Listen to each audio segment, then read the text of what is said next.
Hi, this song is called My God is So Great. And the words are, my God is so great, so strong and so mighty, there's nothing my God cannot do. Clap, clap. So we'll see if we can do that together.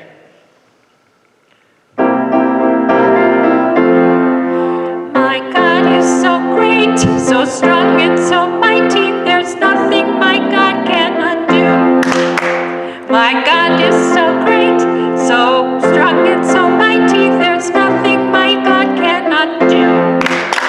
The mountains are His, the rivers are His, the stars is His handiwork too. My God is so great, so strong and so mighty, there's nothing my God cannot do.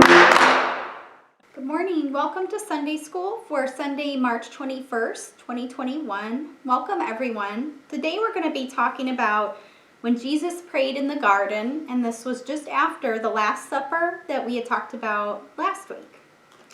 So for today, our question from the Wonder Cube is, I wonder, what did the Bible story teach you?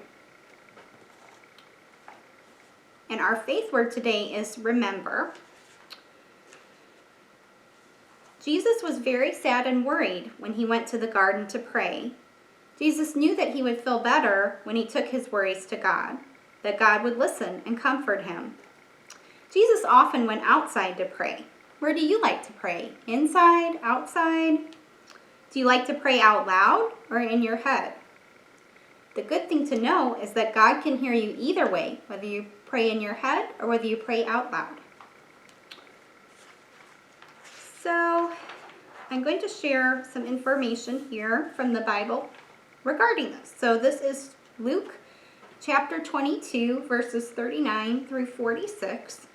And I am going to share from the Big Person Bible for this one, the Life Application Study Bible. And again, it's Luke 22, 39 through 46. Jesus agonizes in the garden. So Jesus went out as usual to the Mount of Olives, and his disciples followed him. On reaching that place, he said to them, "Pray that you will not fall into temptation." He withdrew about a stone's throw beyond them and knelt down and prayed, "Father, if you are willing, please take this cup from me, yet not my will, but yours be done."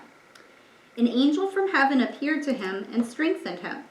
And being in anguish, he prayed more earnestly, and his sweat was like drops of blood falling to the ground.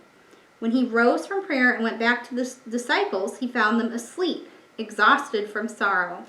"Why are you sleeping?" he asked them. "Get up and pray so that you will not fall into temptation." And then I have another version of that from the Children's Bible in 365 Stories.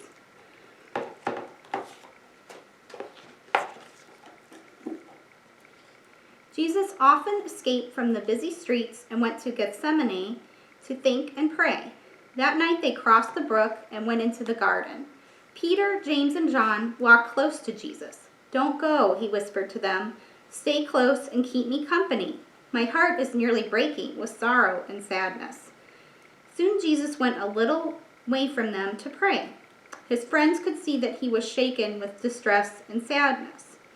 "Please, Father," he prayed with deep earnestness, "don't let me go through this terrible suffering that lies ahead. Rescue me from it, if that is possible.